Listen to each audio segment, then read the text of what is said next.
Бар күчлі тарафы фольклорист. Оны білген дайын фольклорын мен да көрмедім. Ондан evvel Асан Рифатов, Яя Шерфединов, олар бар еділер, олар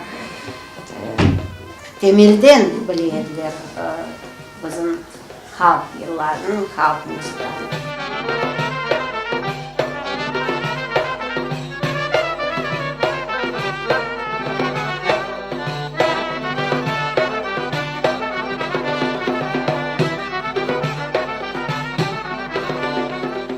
Он оставил огромное количество своих произведений профессиональных для оркестра, для вокала, для различных инструментов.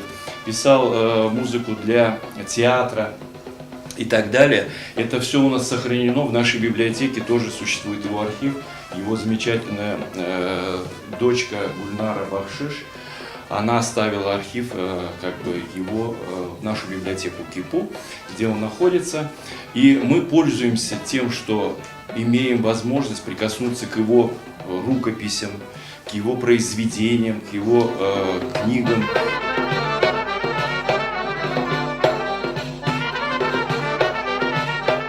İlyas Ağa tek müzika sahasında değil de Kırım Tatar tili sahasında o kadar bilgisi var idi ki yazıcılarını, jurnalistlerini tenkit edecek derecede adam idi. İlyas Ağa bizim müzika medeniyetimizde, sanatımızın inkişaf ettiğinde o kadar büyük iz kaldırdı ki biz hepimiz bu dünyadan ketermiz. Lakin onun yılları ölümüzde çok asırlar.